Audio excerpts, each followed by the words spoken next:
Et ça la kanga esengo makasi ya koyeba ete bozali boswa betando na bino po na kolanda bongo magazine na bino bolingaka mingi balobeli ya mokolo na lelo e bandi po na baoyo bayebi ngai merci na bino baoyo bayebi ngai te ngai wabino Ange Mpoyi présentatrice ya magazine balobeli bandeko balandi masolo na biso mokolo na lelo esi e bandi tosimba nini ya motuya na moko na lelo tokolobela maye matali bongo dossier ya Ituri kuna na kati ya Jungu 53 personnes tuées ba milice bongo ya Kadeko ba yebi bongo na kuboma isusu bandeko ya biso 53 morts sali pasipe mawa et vraiment mitema ezo continuer toujours kozoka tokolobela maye matali bongo dossier ya Matadi Kibala oyope 26 morts, dont 23 femmes na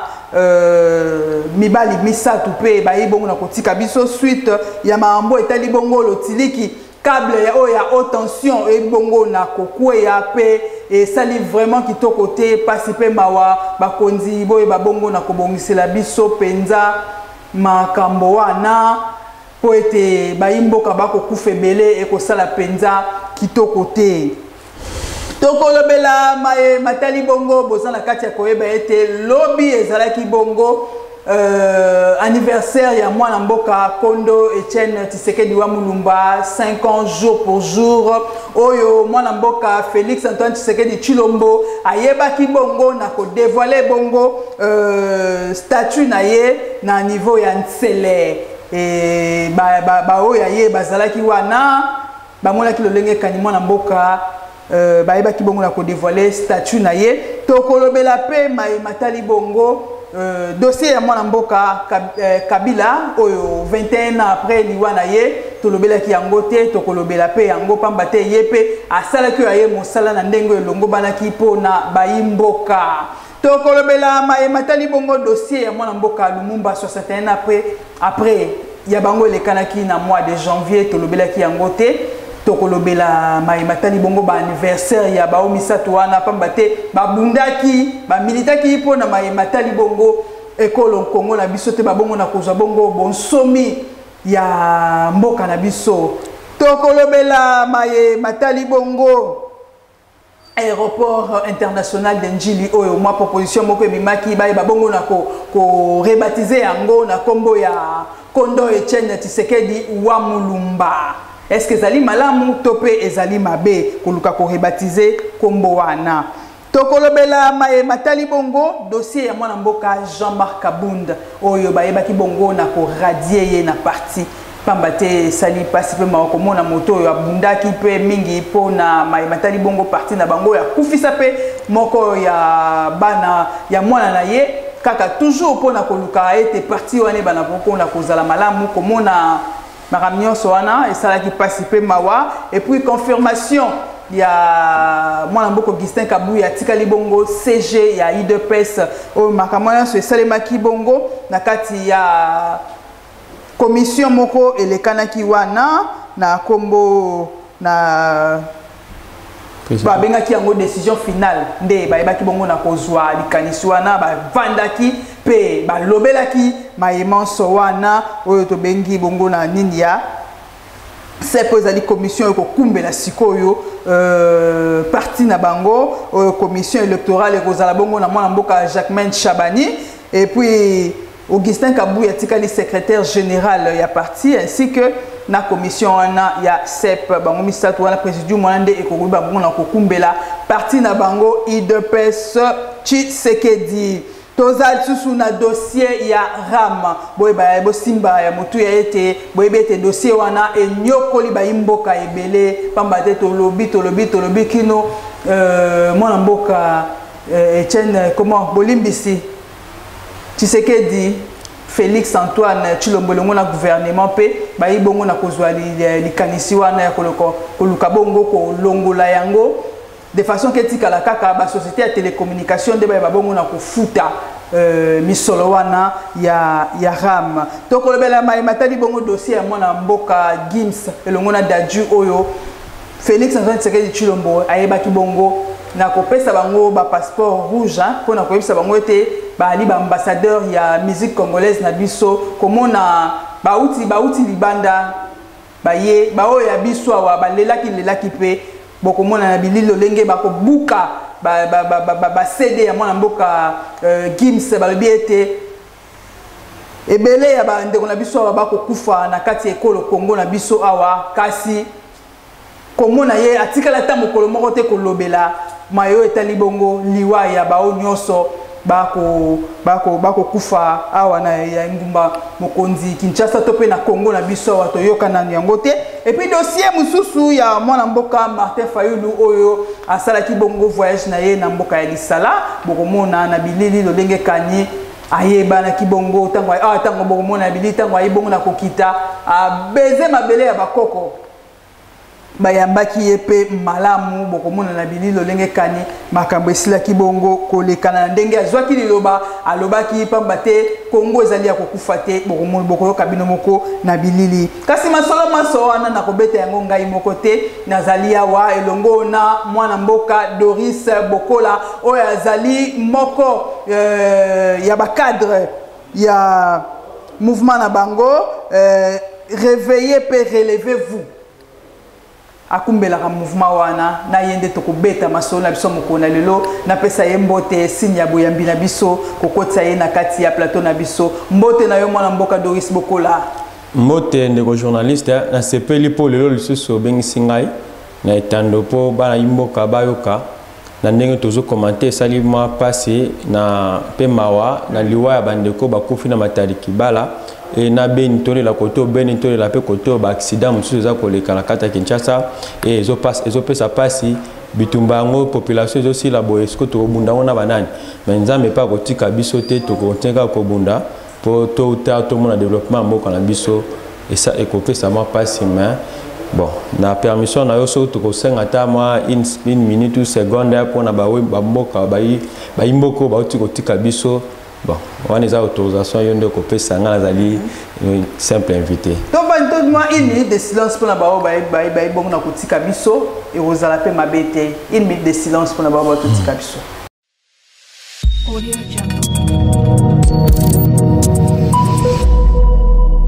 Jungle. Bon, tu as moi une minute de silence to vanda ki to observa ki pona bandeko nyonso bayebi na kotika biso eza na Ituri eza la bongo awa na Kinshasa na Matadi Kibala na commune ya Mongafula 53 morts na Ituri bukuna na Jungu mwana mboka komona ba ekosila kaka te ba miliso ya Kadeko bako nyokola ba imboka yo esali lolenge boni.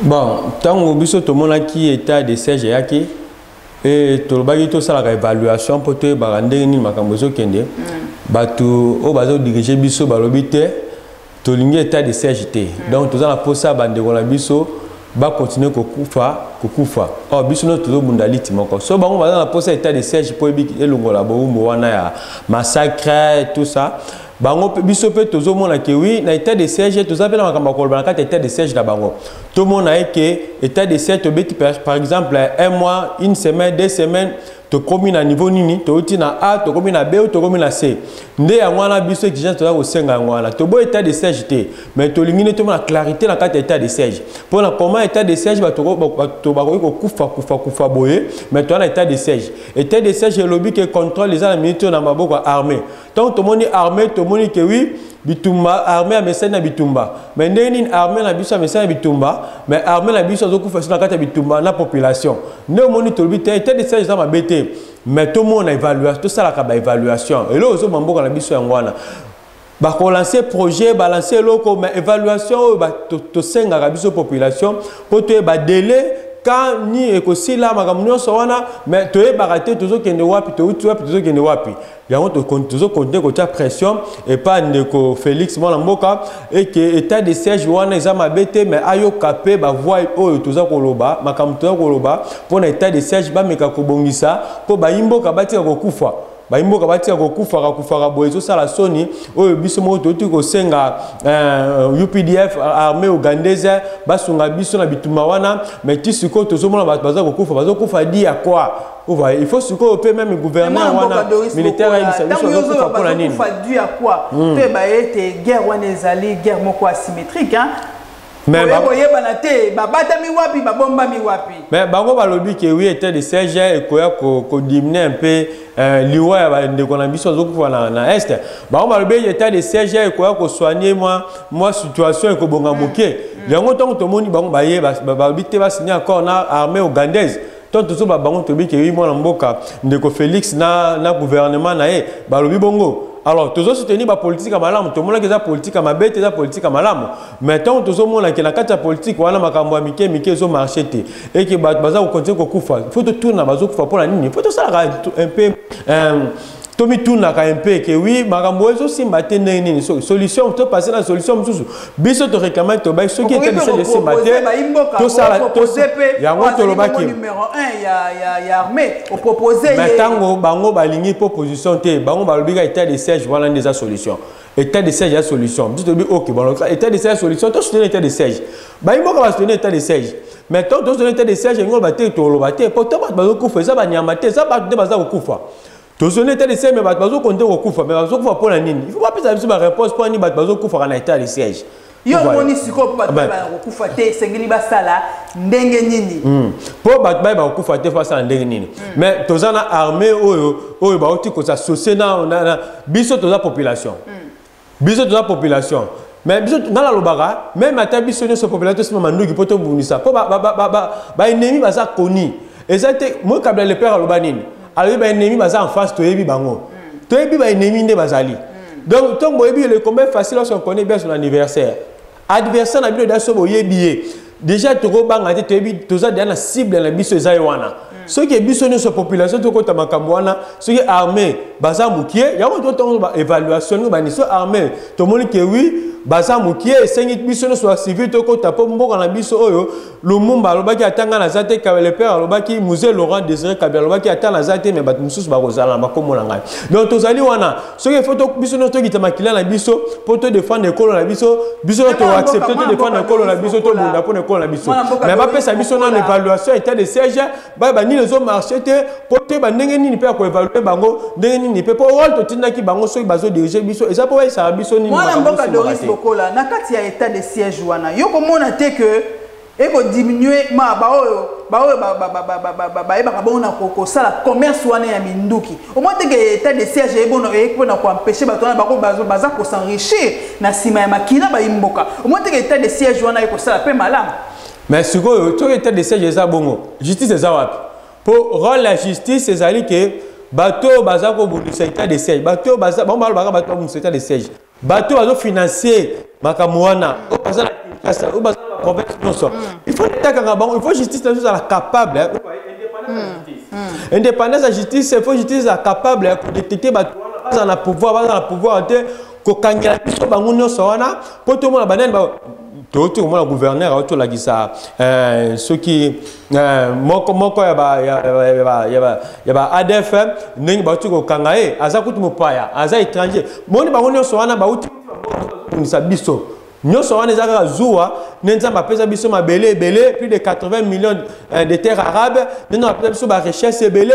nenzamba sala biso et que ba imbo ba voisin ba sepelaka na ngote siko tamba kangi baso kanga ba étranger baso kanga kati makambo o ba uti ko kanga mikolo za étranger akenda kozwa ba biloko na manini mais gouverneur alobi saka ba étranger te ezala ba iturien ba kati ya makambo wana ne gouverneur auto gouverneur ya Nord Kivu auto ba alobi za ba iturien baza wana tozoboma na biso donc d'autre part lui oloba ke oui omoni soki social eza bien te na mboka social eza bien te na mboka moya ko détecter population oyo azosala mabila azosala malamu azate pour population so ba pesi quelque chose abosani ke o azande ko na ngai akomi koluka koboma na ndeko na ye na CP là qui était dans le ba tourien to zo bomala biso na kati mboka na biso ma to ba ka ngo et que ba to so ko batem to lingi ba imboka te mais ba imboka ndeni to ko bomala biso na biso c'est que yo lingi pe ndeko na te parce que mboka na biso oh depuis longtemps biso na biso pe ba congolais to lingana er mon côté ceux qui ont devant mbongo devant un problème devant nini tous sera toujours divisé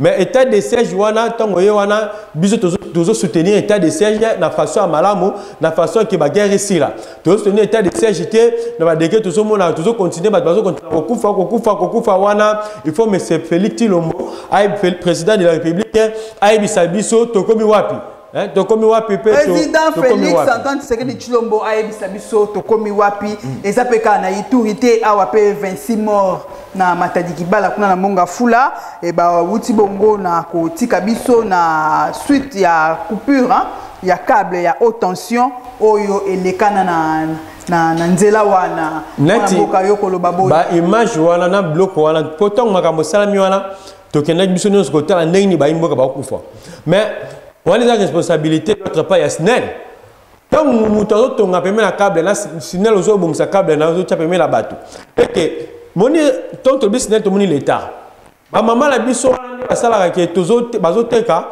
bazolesa biso bazotangisa biso tozo ke na ba tozo tanga ti le tozo ba classe mais mama na bazokufa na nzala bazokufa na ba guerre na ba est bazokufa na kokata mwa maloba mkie na place wana pamba te utokala ba câble wana ezalaka déjà ba oyo ba yokotunga banda kunde ba yokotunga mkie mais responsabilité za nani responsabilité wana eza à l'état pourtant na c'est à haute tension yo l'état nous a no pesa ka mutu mabele o pesa ka mutu façon kotonga gentini bobomi ba congolais ye alobaki akolungola nani Matadi Kibala wana marché wana akolungola ngo wana aotiango place mususu bon mbongo nango soki bimati lelo toyebaka te ekenda wapi donc mbongo na bango oyo oseri population yango population ezokufaka po tozomonaka clair évolution eza te baprojet ezaka rebele tozolongola marché oyo mbongo ebimi mbongo toyebi te donc tomoni ke Félix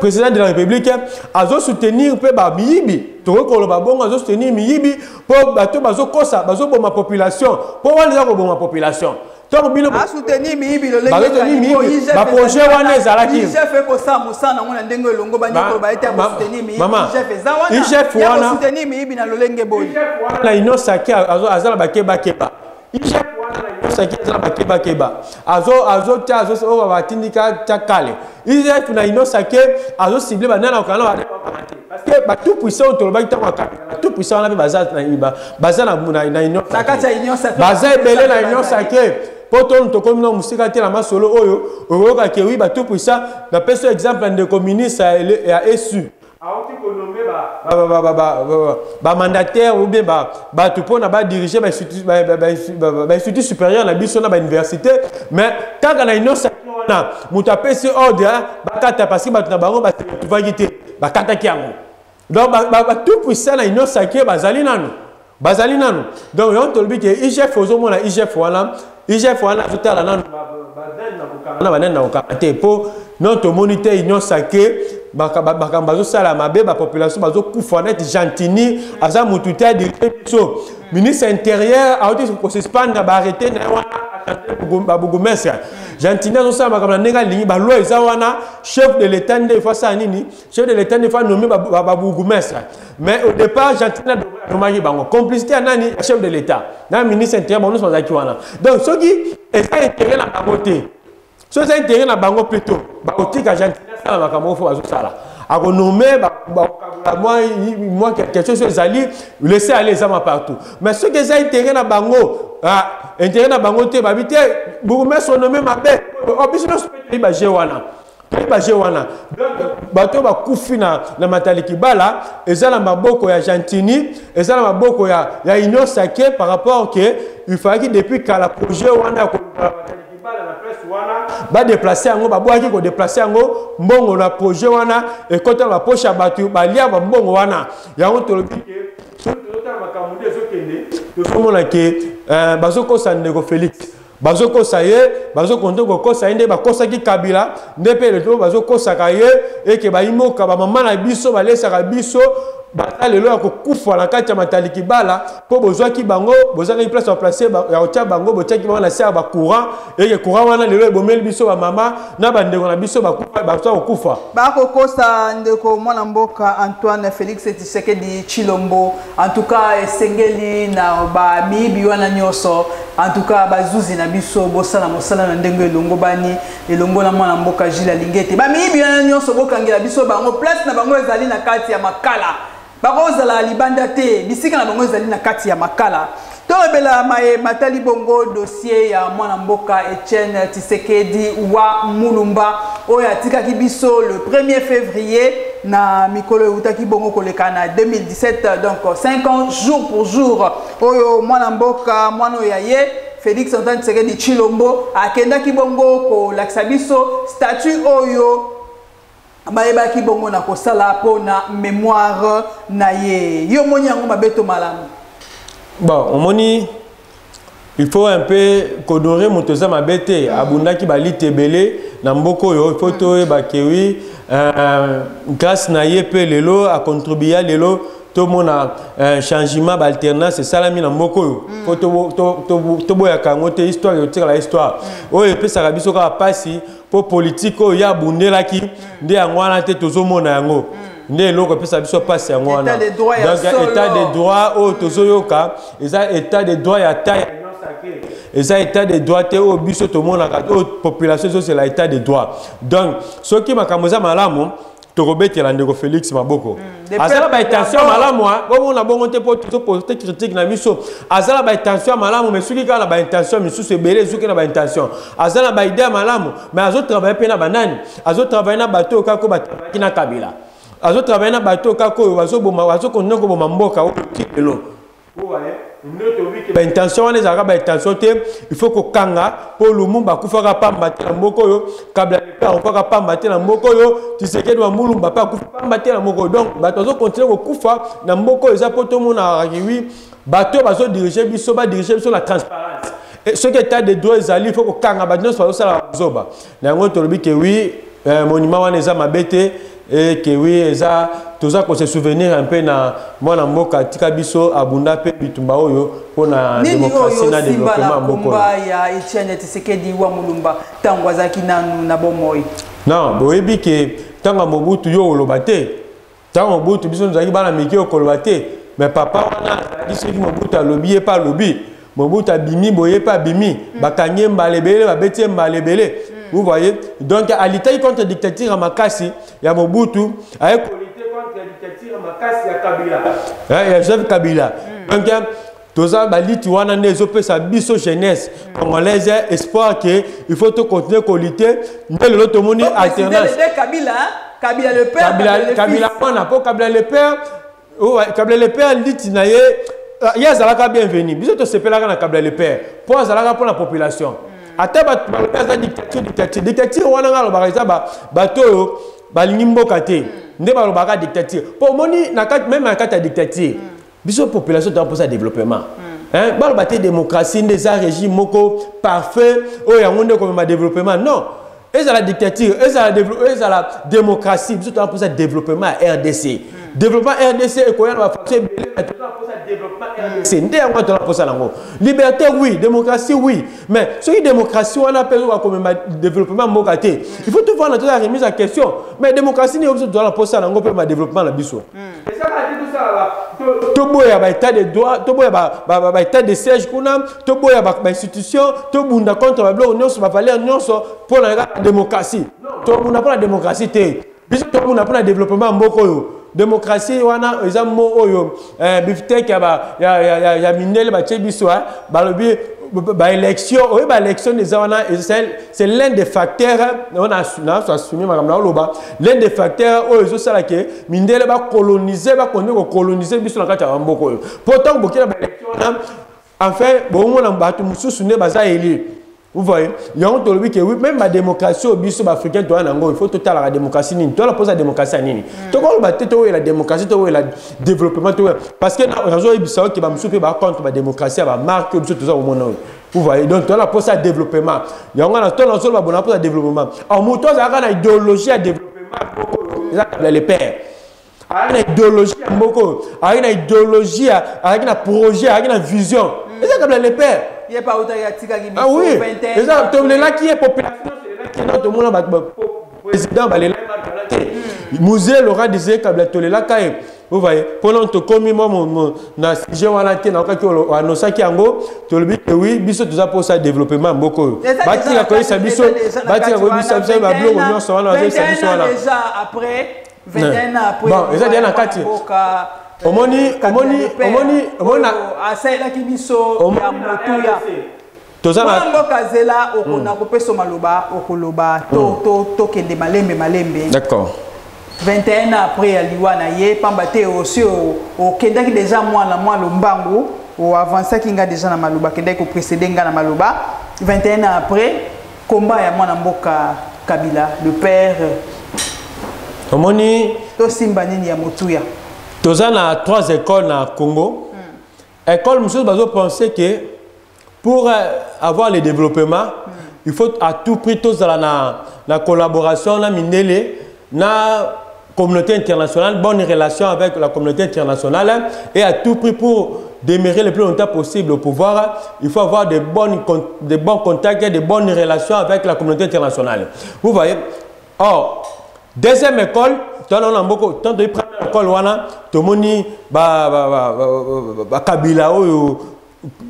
Kabila le fils tomoni bangonde baza parmi ba école où bazo penser que pour na koumé na pouvoir il faut que c'était que la relation qui to la communauté internationale il faut que entretenir valeur wana communauté internationale pour tout na lui pour na suka kande a chandaki mais pendant mandat na ye azaki soutenir la communauté internationale et tout ça na école mutusu cette école wana tout monde peut ba kasavubu vous voyez donc tout monde école wana Mobutu, dans la école, la première école. Et deuxième école, tout le monde, il y a ceux qui pensent que pour demeurer au pouvoir, ou soit pour amener le développement au Congo, il faut compter sur la politique interne. Élaboration d'une bonne politique sur le plan interne et il y a une interconnexion ou complémentarité entre les champs politiques, les champs économiques et les champs de l'innovation, promotion scientifique et de la recherche scientifique et tout ça, et ça là que oui, sont des grands défis pour le développement du pays. Vous voyez, il y a des gens qui comptent sur nos valeurs, nos capacités, nos potentialités parce que tant que Baranza n'a pas molabiso, pas maté. Vous voyez, à part mon biso teto que dans Libana, tout sengaka. Et na kati deuxième école wana, on va compter sur prise en charge de la population. Tout le monde va Laurent Désiré Kabila, tout le monde va Patrice Emery Lumumba. Vous voyez, et tout le monde wana. Kabila ayaki na dikanisho yaye to benga ki bongo service national. Service national. Mwana mboka Félix Antoine Tshisekedi Tshilombo ayeba ki bongo a continuer azuka oya malamu ndalo bité ayeba bongo na ko sembola yango de façon que mboke kende liboso likambo ya service national wana et foutela biso banyongo belé hein biso no stolia na service national wana biso no toksoma biloko na service national wana pour dire que oui il y a deuxième école là que moi aussi je soutiens que oui le Congo sera développé à travers nos valeurs à travers nos particularités.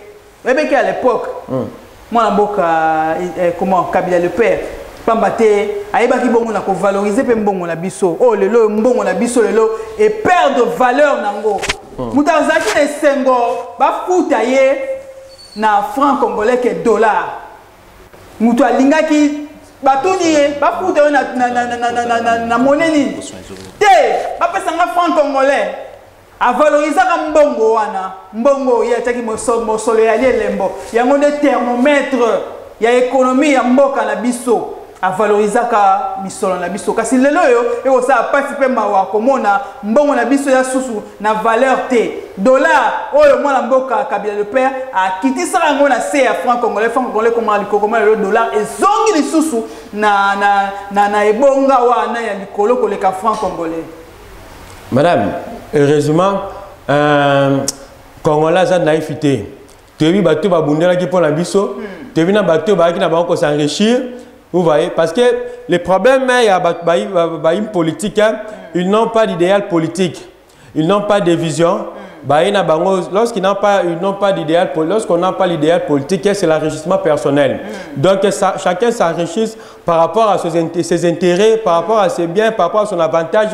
Or, pour développer ces pays, il faut considérer ce qu'on appelle les programmes endogènes. Programme où il faut que tu programme où il faut que tu pas congolais. Idée où il faut que tu pas congolais. Et programme où il faut élaborer na congolais. Vous voyez, il faut que consommer les congolais dans la communauté. Ne permettre que oui, de développer moko. Vous savez, à un certain moment, il y a une certaine philosophie qui à un certain moment, il y a une certaine philosophie qui se propage aussi vite. On a la tendance de dire que le développement va à tout prix venir de l'extérieur. Tala Ndeko Félix a voyagé mingi. Le autre monde va beaucoup, le lot va étranger, américain, vous voyez. Or, nous disons c'est le programme endogène, c'est les connaissances endogènes. C'est notre façon de faire, notre façon de vivre. On ne peut pas nous imposer d'atteindre leur niveau de développement. On peut pas... Oui, nous développer, ce ne veut pas dire atteindre leur niveau. Vous voyez, que chacun fasse son lit comme oui, que chacun fasse son lit comme il attend de dormir. Yo ko sanga ite que pour se développer, il faut signer un contrat soit par exemple la Banque mondiale. Il faut obliger à signer un contrat la Banque mondiale, la FMI. Vous voyez? Donc tolobi par programme le câble les pères yaki nango, les aki programme moko boanga valoriser Congo. Anga valoriser Congo na ba valeur na biso na ba capacité na biso nde ngwana Ndeko Félix na point wana programme de se pas Ndeko Félix eza ya 144 territoires. Ah, mais est-ce que le programme on a peut tout total évaluation parce que au sangisa maloba tant on a repéré sur le bas pour la matali bongo combat au mwana mboka Lumumba ayebaki bongo na kobunda pona bon somi ya mboka na biso. Ah, ya moni na Ndeko Lumumba na tchaki na première école, na tchaki na deuxième école plutôt, école au ba tout bazo compter si ba valeur na biso, école au ba compter en charge de la population, école au ba tout bazo compter sur connaissance locale, vous voyez parce que ba constitution mingi na to lo ba boy na bi na ba cité za la raso lobby on politique ba concept ba la wana à un moment donné nous voyons comme si la mondialisation est les remplaçants du développement. Vous voyez, on vous dit par exemple l'émergence de la modernité. On vous dit par exemple la Banque mondiale. On vous dit par exemple 5 chantiers. Une certaine philosophie qui se communique si rapidement, qui est devenue une référence de la réflexion. Nous pensons que oui, lorsqu'il y a la Banque mondiale, c'est ça le développement. Nous pensons que lorsqu'il y a FMI, c'est ça le développement. Nous pensons aussi que ce qui peut être le lot et que Ndeko Félix a signé d'accord partout, nous avons signé, nous avons développé. Non, nous avons développé par rapport à un programme. Vous voyez, il faut élaborer des programmes, il y a 145 territoires. Il faut avoir des principes, d'objectifs. Programme, il y a un programme, il y a 144 territoires, 145 territoires. Le programme, c'est bien. Mais le problème, dans le programme, il faut les éléments d'appréciation. Il faut tous à la mesure, il y a quoi apprécier, il y a quoi évaluer le programme. Il faut que nous ayons la bisoto et to komi wapo to lobaka. Pour inaugurer sur port pour na banana wana à nous profond. Alors mais to lobi que mais tant il y a na c'est à lobi 2023 2025 2025 ndenge ba ko inaugurer ngo mais moi je dis aux avas blague to lobaka bongo parce que to lobi que ba programme 2025 aux la réalité moi 100 jours na yo bete combien de mois respectaki même pas délai. Donc lorsqu'à un moment donné, on nous a pas laissé les éléments d'appréciation, on nous a pas dit dans quelle époque tel travail va finir, tel travail va finir, dans quelle époque on va atteindre un niveau, on va atteindre un certain niveau, dans telle époque on va finir un peu tout ça et puis on va accélérer tout. Mais maintenant là tout ça ce qu'on a blabla. Et il y a un projet Moroboye pour s'enrichir. Moi, le projet, c'est ça, ils pour s'enrichir. parce que tout le monde a su la maté opération 03 misale katali nango côté ya ezokutu matiti eboti nzela kutu ezaka lisusu te comment la misala esundo na minango ba imboka ba kolela ba côté mususu ba poubelle eboti soko komi na rompe victoire wana boso ba magasin ya ba expatrié wana na solo na salité et ko sala pasi pe ma komona biloko bongo na kati ya mboka na biso et puis na Carrefour monene o ezali pe miroir ya mboka na biso komona biloko wana ekosala kitoko mingi te wana tolobaki ntangi de Constantini tomona gouverneur a vu la Kinshasa ntangi na fonction na fonction wana ya vu la Kinshasa nde wana tango lobiki bato bakufe mataliki bala wana ye na gouverneur a vu la Kinshasa. Vous voyez, donc il y a une phase à charge à Batouana, il y a une politique, il y a chaque jour, chaque nuit. Qui nous vivre bien qui nous vivre dans la foule, qui nous kufa na ba courant na ba mai na ba nini mai salité, mai kitoko te, blo nous sommes ma be na Kinshasa, nous sommes wana pe ezali politique eza ma be na niveau à Kinshasa. Toko baka ndeko avancer moi na niveau na pas assumer. Toko avancer toko kima na sima ya ngonga, pambate ya koloba eyali ebele mais ngonga nde ko sa biso de faux.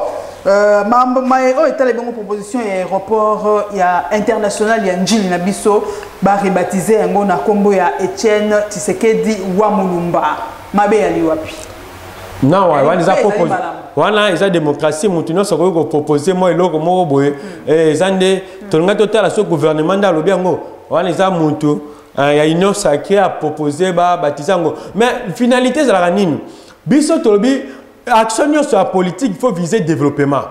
Action politique, il faut viser le développement parce que politique est ça développement. Platon, Aristote, tout ça. Vous voyez, la politique est assimilée au développement. Lorsqu'il n'y a pas de développement, c'est que ce que vous faites là n'est pas la politique. Et le projet nous sommes à la poste à l'ango. Mais souvent, on rebaptise pour finalité zanine. Bien sûr, on a finalité prospective. Mais éthique à la pété, comment on a pété éthique à la monument on a basali wana, il peut coca. Monument basali wana, il peut coca. Il faut ce qu'on rebaptise nous sur la moka on a combat bat. Tant moi on a kolunga, bon flatter sur bon, pour pas flatter pour Félix Azawana. Tant Félix Azawana, bah on a flatter oh wana koya pe ko bisa papa na otala pa bunda ka bo sala bo ta yo po sala ka ba makelele na pok na yo peut te monument na yo faut tia la gare centrale. Mais nous so wana ça rime à quoi? Biso tolobi développement. L'homme politique, il tolobi bazo manquer idéal politique. Et lorsqu'il n'y a pas d'idéal politique, d'idéal personnel, il y a l'enrichissement personnel. Tout projet au monde homme politique à ça là. Ce qui est pour le développement et c'est qu'il y a l'enrichissement personnel. Il faut viser le développement. Oui, ma idée bazo me la biso et ça pour la baimbo ka baza osepela nango. Baimbo ka osepela, ata toujours ba monument, toujours ba nyos baimbo ka bazo ba kolia bloc nyos wana terre. Il faut tout ba pe bloc tout clair. Baimbo ka ba kolia social, ba kolia il faut qu'on l'ona. Il faut qu'il y ait l'impulsion. Ton chef de l'État lobby que oui, c'est la tête. Et la tête, il y a comment et c'est quoi? C'est les institutions politiques. Première institution politique, c'est le président de la République. C'est le gouvernement, c'est le Parlement, c'est les cours et tribunaux et tout ça, des institutions. Alors, tête, c'est Koufa. Les députés, ils sont dans la bango. Les députés, ils ont la bloc à Tinate. Ils ont proposé un projet de baptiser. Les députés, bon, on a évité les députés. On a dit que oui, on a une sacrée, depuis l'autre commune, il faut que la majorité parlementaire, majorité à Kabila, le comme une sacrée. Donc, ce qui tête est Koufi et l'autre morté, et je reste convaincu, moi, Doris Bokola, le Congo est mort par la tête. Et la tête, là, est composée des institutions politiques. Vous voyez, parce que pour amener le développement, ça demande un cerveau, l'intelligence. C'est pour cela, à un moment, on dit, il faut que... Torokoba na yo soki toza na même likanisi na régie kuna ko balancer les biso image oyo ndenge ba ibongo na ko radier mwana mboka Jean-Marc Kabunda à Kabunda. Régie image numéro 001 bar UDPS bar CDP bar CND bar 2022 portant exclusion de messieurs Jean-Marc Kabunda à Kabunda. Considérant l'impérieuse nécessité de combler le vide créé à la tête du parti à la suite de la déchéance de M. Jean-Marc Kabunda à Kabunda, vu l'urgence et la nécessité, décide, article 1er, Monsieur Augustin Kabouya.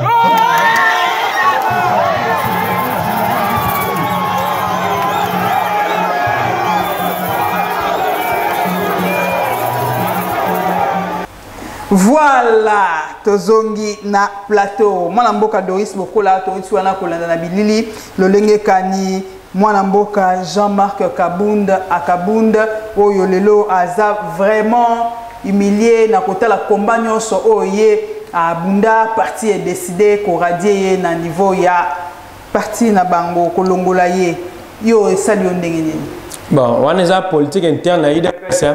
IDPS a moniqué pour adhérer. Tant que oui, IDPS n'est pas. Vous voyez, en politique, il y a ce qu'on appelle, en sens politique, il y a une approche qu'on appelle les biévoristes.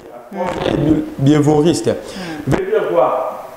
Lorsque vous, en observant juste le comportement des gens qui sont dans des partis politiques aussi, des individus, vous saurez directement comment ils vont diriger quand il sera là au pouvoir. Vous voyez? Et quand les gens disaient que l'IDPS c'est une grande école pour la démocratie, pour lutter pour la démocratie, n'est pas une grande école pour la gouvernance, les gens disaient que oui, c'est l'acharnement contre l'IDPS et tout ça. Et aujourd'hui, là, l'IDPS, ça passe et tous comprendre que oui, tous ça a raison.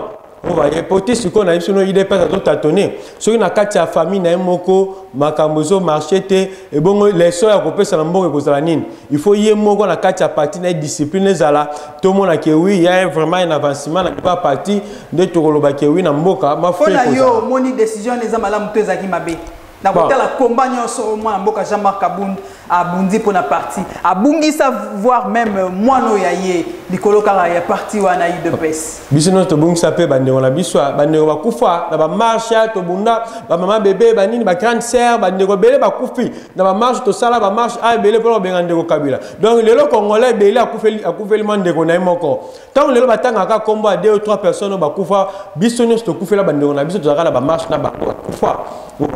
Donc, on dit que ceux qui ont wana les autres dirigés, il faut l'exemple. Il faut l'exemplaire.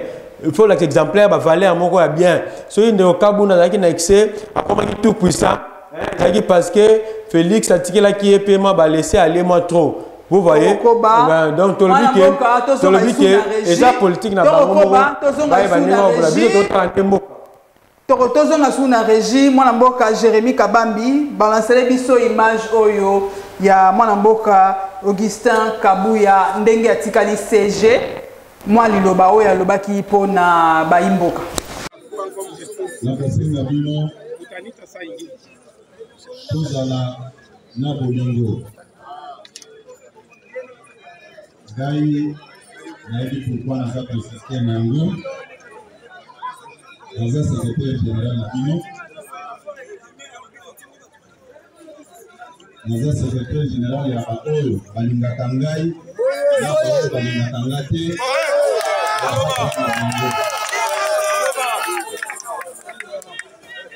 naza koremercie l'équipe oyo ya bamembre nyonso ya bastructure nyonso ya parti ndenge tosanganaki awa nakosenga bino boye nalingi te namona combattant moko aza koluka koregle combattant mosusu contre biso nyonso toza bana Félix Tshisekedi na baoyo bazalaki contre ngai na baoyo bazalaki pour ngai bango nyonso naza kotombe bango naza kosupporte bango nalingi te à partir ya semaine prochaine namona motu aza koatake moninga oyo azalaki contre secrétaire général toza na église te oyo bato nyonso bakoloba amen soki motu aza contre secrétaire général akojustifier pourquoi aza contre secrétaire général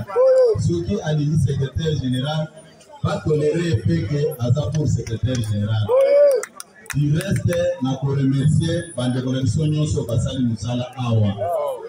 Et puis pour les secrétaires généraux adjoints, pour les secrétaires nationaux adjoints, Ligue des femmes, Ligue des jeunes, école du parti, égalité hommes et femmes,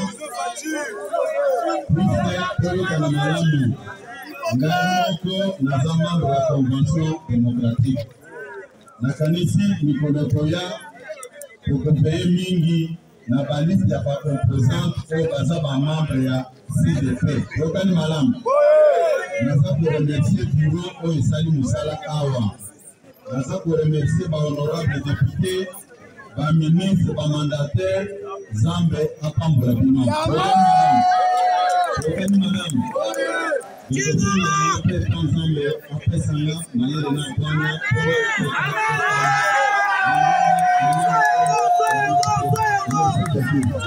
Voilà, bauti wana kolanda mwana mboka Augustin Kabuya lolenge ayibongo na ko remercier commission oyo esali musala.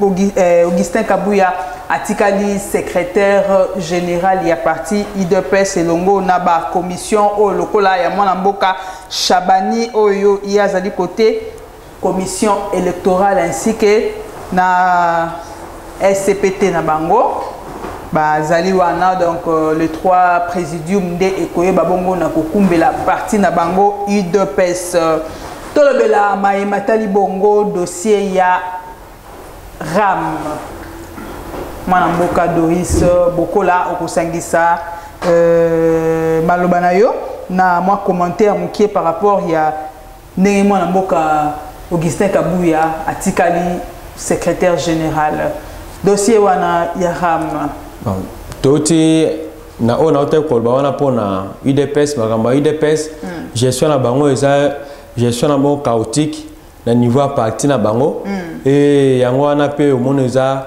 ba retomber à gestion chaotique na niveau parti yango tozomona ngo pe na niveau ba institution et que kotoyo basali mboso pétition koto basali mboso pétition koto bazo souhaiter sama lokonda kende koto ouais donc tozo évoluer na batatonement na ba gouvernement oyo so ya ba warrior so ya ba nini. Mais biso tozo pesa ndeko mwana mboka Félix toujours chance bien que ma candidat biso tozo critiquer tozo pesa e chance pour mboka et kendeka ka liboso même ata na tango asuka ata bato bazo finga bazo sala nini biso tozo pesa chance ouais parce que tango ozawana ozo diriger congolais lokola ya ozo diriger wana il faut bopé ça une chance bopé ça une chance moko pe uti na ba bozo ba mingi mais ça te raison wana mais to pe ça tozo konne ko pe sa chance mais yango tezo permettre biso te to kanga monoro na biso po IDPS ça la gestion moko chaotique na niveau parti na et na niveau pe institution gestion moko désastre et ben to lobi to ko espérer na IDPS c'était biso to espérer na IDPS c'était yango ndeko Félix Ayeba kaza gara ya constitution suka to retourna ye to komi wapi to osali nini dossier yo sali na mpona mboka tali bongo dossier ram na tuna kiyo mais lukaki aussi ça d'abord na sujet ya mwana mboka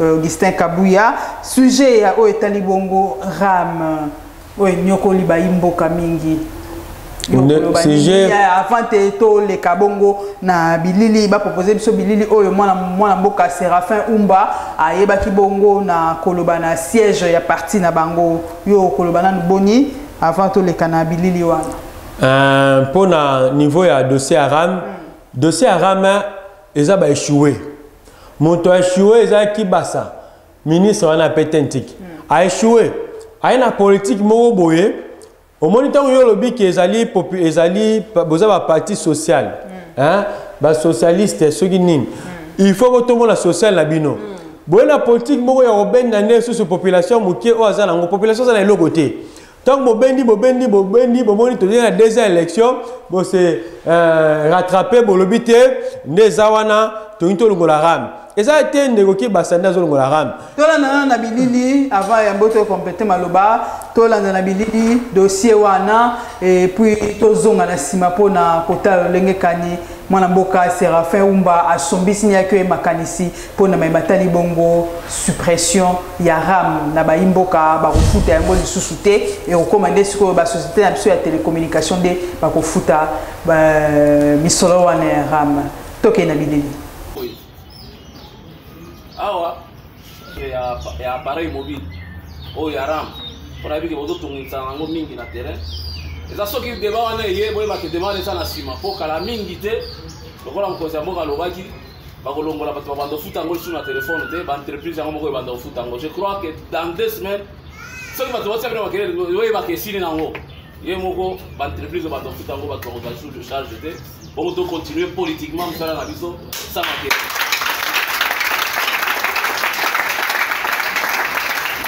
Wana apesi bino primaire parce que bino boza bana ndako et puis boyeba moto aloba te ke eza mabe non eza mabe te eza mabe te mais business model esengaki ke biso moko tozwa yango en charge tomoni tokoki yango te boyebani mpo nini tokoki yango te parce que tomeseni komise en charge te parce que fierté na biso fierté oyo chemin oyo mokonzi ya mboka azwaki ezaki tozwa na fierté ya koloba soki omoni batongi meuble ya monene eza mbongo haram olobi ke 14 000 francs nanga mpe eza na kati eza fierté mais lokola toboyi fierté wana lokola toboyi fierté wana baentreprise bakofuta mais ekozala ntango mosusu bakoanda koyiba biso to ezoyeba te po bango mpe bakondima kofuta te bayebi fuka na façon nini bakosala mais bakoyiba mpe davantage ntango mosusu oya kotia 2 millions mais ayibi nanu 2 millions na baunité tanke biso nyonso toyebake bazwi bo eza problème te l'essentiel mpo na biso makelele esala nini ekita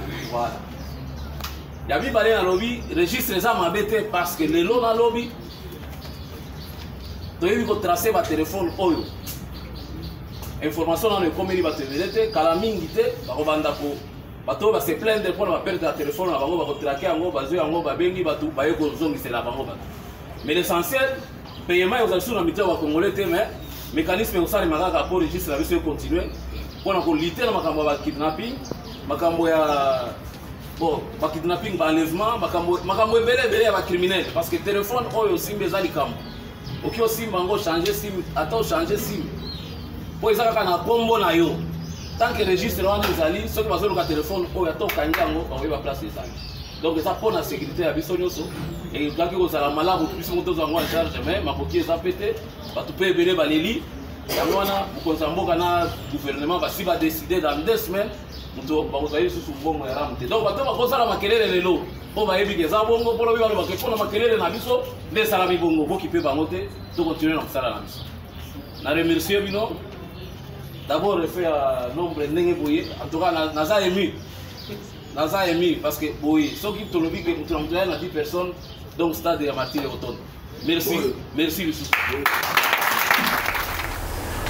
Voilà, bouti wana kolanda na bilili lolenge oyo mwana mboka Séraphin Umba na parti de pes Kibasa oyo esangisaki ba fédéraux na bango ainsi que ba oyo nyonso ba kosala musala na niveau ya ba section boyoki lolenge kani azaki liboso na bango po na koyebisa bango ete ram wana bakofuta yango lisusu te baimboka bakomitungisa lisusu mpo na ngo te ekomi sikoyo kote ya batelecommunication nde bayo bakobongo na kofuta misolo wana yo esali yo ndenge nini koyoka likambo ya bongo lobi ete gouvernement nde ezwi likanisi wana elongo na mokonzi ya mboka bon gouvernement ngo azalaki ya population ndolela ezala te ntongo tontoki mama baélection nde bongo na proche ya population togangi awa tieki na parlement bon tomoni solution te lelo balobi balongoli yango eza idée bien kolongola yango po tolobaki balongola yango mais ezala te ke po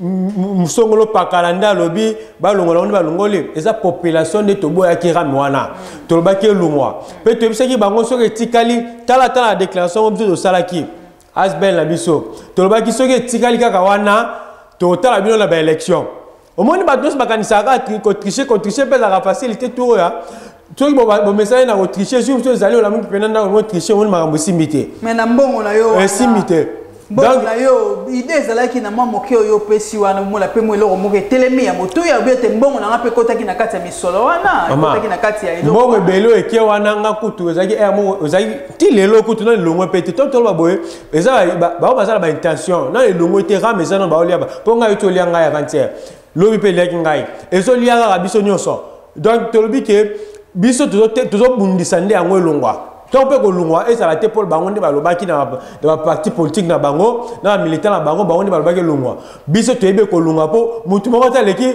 population na force force la population biso to telemeli yango te kolongwa soko longo te to longoli pe bino na 2023 po d'ailleurs to kolongwa bino po to bosali politique ya bien te to ki mapenza na sima ya ngonga to kita malembe na suka ya masolo na biso dossier to le dossier ya maître Gims ou azali mwana ya artiste na biso monene na kombo ya Juna Janana oyo mwana mboka Félix Antoine Tshisekedi Tshilombo elongo na ndeko na ye Daju bayebaki bongo na ko komisa bango ba ambassadeur ya musique congolaise na biso kasi na koyoke loko wana ba musicien na biso ba sepelité na mikili ebisika bango bavanda kuna na mboka ya France pe ba sepelité ko papandi ba CD na ye tolanda na bilili mwana mboka Jérémy Kabambi pesa biso bilili wana bongo tokuta na sima. Passe le téléphone. Attends, j'appelle les autres. Non mais vous pouvez rappeler la sécurité. Appelez qui vous voulez, hein, monsieur. Ne vous faites pas. Nous, on vous a déjà proposé. Hein, ou vous retirez les albums. La sécurité va rien nous faire du tout, monsieur. Ok, bah attendez alors.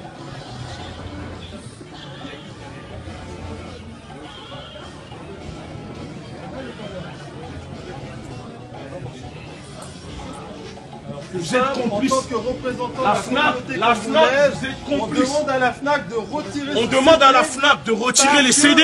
Il se dit qu'il parle en notre nom, mais nous. Et la FNAC, regardez, maintenant vous pouvez les filmer. Ils ne veulent pas retirer les CD. Eh les gars, si vous êtes en haut là, ils vont ramener une sécurité. Vous êtes en haut, il y a du monde, ça arrive, on va faire bloquer le magasin. Je n'ai jamais entendu parler de ce mec-là. C'est qui ce mec-là? Regardez, vous faites de l'argent sur des morts. Bah si, c'est pas le cas. On vous demande de retirer l'album. Pourquoi vous ne le retirez pas? Retirez-les. Mais monsieur, quand les agriculteurs rentrent dans des magasins, parce que vous voulez qu'on défonce tout dans le magasin? Mais non, mais pas du tout. Mais pourquoi non, mais vous voulez qu'on défonce tout? Non mais dites, vous voulez qu'on défonce tout là dans le magasin? Maintenant, on a... Arrêtez de nous... Ouais mais, monsieur, n'essayez pas de rester poli avec moi. Là, la situation, là, c'est pas la politesse. Vous voulez qu'on casse tout dans le magasin ou quoi? Absolument pas. Mais vous pouvez... Bah alors, retirez les albums alors. Est-ce qu'on va vendre, est-ce qu'on va pas? Vous êtes... Vous touchez pas, vous touchez pas, vous touchez pas, moi je vous dis, vous touchez pas, vous touchez pas. Moi je vous dis, vous touchez pas. Laisse-le. Je vous dis, laisse-le, vous le touchez pas. C'est fini maintenant. Maître Gims, c'est un menteur. Ok? On ne peut pas, tu peux pas venir dire que toi tu es ambassadeur du Congo. Quand il y a des millions de morts au Congo, tu ne prends jamais la parole. Ça, c'est du foutage de gueule. C'est du foutage de gueule. D'accord? C'est du foutage de gueule. Et à un moment, la communauté noire de France, réveillez-vous. Apprenez à vous faire respecter. Eh Gims, regarde qu'on fait décéder maintenant. Viens faire le malin, viens d'être un ambassadeur. Bâtard. D'accord? Vous arrivez, vous êtes en train de faire toute une histoire. Il dit qu'il parle en notre nom là. On vous parle des morts. Il y a des morts dans son pays. Il fait du beurre sur notre nom. Il n'y a rien qui a été signé. Non mais votre collègue il vient, il fait le mec et après il se barre. Nous ça nous impressionne pas. On vous demande de retirer ces merdes là des rayons, c'est tout. Vous les retirez parce que c'est bien, vous faites de l'argent sur des morts. D'accord? Parce que là, ce mec là vend son album en disant qu'il est congolais, qu'il est ambassadeur du peuple congolais. Vous savez, il y a combien de morts au Congo? Il y a plus de 10 millions de morts au Congo. Il y a un génocide qui se passe dans le silence. Il ne nous a jamais rencontrés, nous, la communauté congolaise. Et le mec,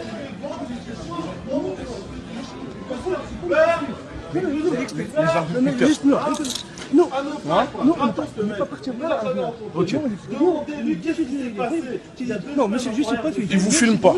Il vous filme pas. Mais moi, je veux dire, pour nous dire ça, d'accord. Mais quand c'est les blancs, les agriculteurs qui rentrent dans les magasins pour protester, pour faire, quand ils cassent, on dit rien. Non, mais on dit rien. D'accord? Voilà, bauti wana kolanda na bilili lolenge kani o esika bango bavandaka bapandi basede na bango balobi ete bakongomani bakokufa. Gims azanani pe akosala nini? Est-ce que asa yemba déjà po na maemanso mikoleka awa na kati ya mboka na biso ekolo Congo bato bazokufa lelo ye ambassadeur akoloba nini po na bao nyonso bakufi wana mwana mboka Doris Bokola? tala moni ba congolais ça rappelle pas si ceux qui politique ezali à bien il faut que la politique ezali bien ceux qui ezali mabe to généraliser te que nyos ezali mabe ceux qui Félix Mwana Mboka lobi te mettre Gimsa Dadju baya baza ambassadeur mais biso derrière biso ba bloc wana biso importance biso tozolo la politique et ça développement mais comment ba musicien belé awa Mwana Mboka mais ceux qui peut mais nazo apprendre OK ba musicien congolais ba yoka na raté ba yoka faut te rappeler bloc musu ba yoka na raté toujours soutenir politique qui que oui pour Félix a eu une décision toujours est clair na makam toujours lumba peut makam toujours mona ba yoka na raté ce côté fallait awa ambassadeur et que fallait organiser concert moko boye avec si ba ministère songolo pakala tout en comme peut-être été a oyati ce que tu confie au bio ambassadeur vanana bon organiser moi festival moi ni ba musu ba oyati ba kana biso to kana te biso ba congolais ouais bien que ba congolais néanmoins ah oui ngala lobby asali sagesse azuba to libanda ba ko libanda abeta libanda parce que là musu bango ba ta harmonie na musique congolaise to ba benga ba nyos ba benga na limite so fallait bo invitation mettre game sube daju na limite parce que ba la problème était mais entre bango na bango baza ka mboka non ba kana rater ce ko tient l'ambassadeur ngala mon makamwana za bien ba tie ba sali sagesse mon mboka sali sagesse politique non c'est la politique à koboya ngote vous voyez pour biso mo toyebani ka sali sagesse alors bato ba penser ba disque na nini kuna ba zupenini parce que on va penser on est à l'état to bundande contre l'état azo la population biso tozo bunda to la mboka to bunda contre l'état tozo bunda contre ndeko Félix tozo bisema ka mosalo sali biente totali ndeko sama lukonde to ma ka mosalo sali biente totali bango nyonso ba député na biso ba vandi boy qui sont pour qui sont contre le projet moroté bazana nga société to lobi ke ma sali biente. Vous voyez, mais ceux qui te le disent, tu sais, ba marque, tu sais, ba nini, ne bitumba ngwana na démocratie, ngwana na démocratie. Ba bien ya batu, ko panzango eza développement pe kaka. Tolanda na bilili pona koyeba bongo na kosisa masolo biso mokona lelo bilili Mwana Mboka Jérémy Kabambi proposé biso bilili ya Mwana Mboka Martin Fayulu akitaki wana na Mboka Lisala bomo lenge kani ndenge a salaki tourner na yekuna ndenge elekanaki.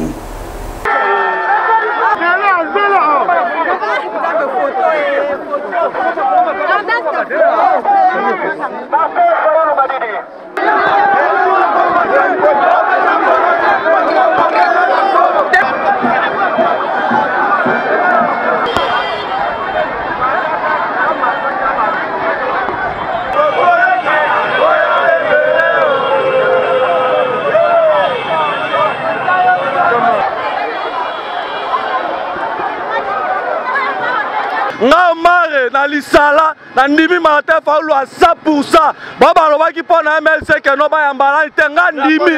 Dapo ngo na yambiene sengo. Biso MLC lo atelier yo. Eza atelier to imie na ko. Baya ba lobo loko ba ko loba. To senga Martin Fayulu à 100%. Bande konangai moto ako sabino te. Congo ekufa te. Toyokani? Est-ce que Congo ekufa? Est-ce que moto akobomango azali? Oyo alingi komi boma soki alingi yango ami boma ye moko. Mais Congo te. Toyokani? Mboka ezali tokosala makasi po kobongisa mboka oyo. Voilà. Bouti wana kolanda na bilili le to baki bilili na bilili nde ekoloba bomo lolenge kani Mwana Mboka Martin Fayulu ayebisi na bana mboka ete Congo ekufa te ti na suka Mwana Mboka Doris Bokola yokoloba boni na tournée oyo Mwana Mboka Martin Fayulu abandi Polobi ezande bandeli akotambo na bisika tozo soutenir Mwana Mboka tozo soutenir ba congolais nyonso bazo lutter pour na développement mboka tozo soutenir Mwana Mboka Martin Fayulu na makambo sala pour ceux qui perdent le bien à Maboko, et déjà abîmé dans la lit. Il faut ça la bloc on a pour on peut battre Batamoli. Ndeko Félix a Tamoli, Moïse Katouma Tamoli, moi na mboka pe fa Tamola pour aloba kewi ba o ba uti koloba makambo a eza lokuta. Ba na mnyos ba lobi a eza lokuta. Moi na mboka Doris Bokola. Au moins que moi na mboka Félix Antoine Tshisekedi Tshilombo apesi siko Martin Fayulu babeki pourtant a lobi ete Congo et nyonso ese kufa nango Congo et nini moi na mboka récupérer kama loba wana nde yango yango biso to lobi Congo ne kufi na mutu mais moi na mboka Fayulu lobi ke Congo eza kobela ye azala médicament ko bikisa Congo on eza ba guerre politique. À un moment donné, il faut que tu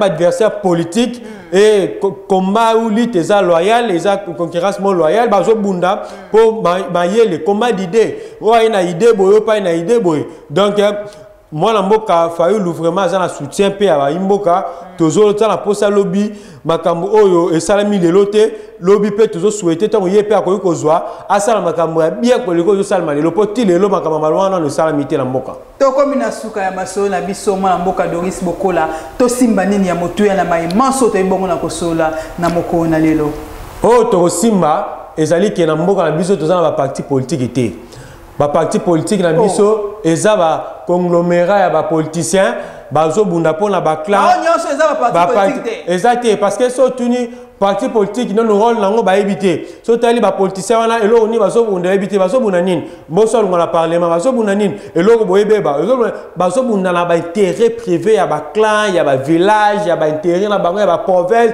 et non intérêt suprême de l'intérêt suprême ya mboka bazo bundela ngote yango tolobi ki ba parti politique wana eza ba mallette ya ba chef na bango eza ba association na bango bazo bunda pona ba parti pour ba intérêt na bango moko individu donc biso population eza que oui to banaroti kaka bango calme te tozala ba marge ceux qui toza to moni clair te to lobby to bimi libanda to gangi to sali nini nde yango na lito biso tikali nango yango wana o tozo bunda yango wana parce que bako kanga biso nyos ma kanga biso ko raisonner te nde tozo raisonner ma kanga biso ke bien te nde to ko fanda pe ki mete na bandao to ko bima toujours na balabala po te bisa ndeko Félix ta kuno zo sala la population te zo sala la bato na yo parti politique na yo balia bien ba vanda bien mais biso population to moni bien te ce ka sala ma kanga malamu to beti mambo to ma kamba sali malamu to baxela sous confiance net na zobeta c'était na projet wana 145 territoire et ça projet malamu mais to bandinga ko évaluer yango pe batika biso pe ta matondi na yo mwana mboka Doris Bokola to e bandenge ya ko évaluer projet wana ya 145 territoire bandeko balandi magazine na biso balobeli ya mokona lelo ekomi na suka ezalaki ngai wabino Ange Mpoi na yaki na compte présentation ya magazine ya mokona lelo pambate lelo to yambaki moko ya ba cadre na kati ya mouvement réveiller pe relevez-vous na kombo ya Doris Bokola yende azalaki invité na biso mokona lelo mwana mboka totondi botondi na tondi botondi et na souhaité le sous invité ngai prochainement na koya mingi pour te bandinga kolobela to apesa makanisi na biso pona mboka matondi na yo magazine na biso ekomi bongo na suka na sima ya kamera na mona ki wana mwana mboka Stani Bakwa na moni mwana mboka Jérémy Kabambi kuna na niveau ya régie na moni Dipro na biso na moni Michel mwana mboka Michel Gangia comme les qui m'a makasi mais te remets ça na Michel Gangia na moni pe numéro 1 ya chaîne na biso évangéliste Roger Baka télévision matondi na yo papa na espace kitoko pesi ba kongomani po ba bongo na kolobela po na maimatali bongo ekolo Congo ngai wabino na tiki bino botika la malamu kimio mabota mabiso kolonzambe apambola biso kasi to bosa na ete Congo et ali ya moto nyonso sengeli aiba na ko se retrouver merci bye.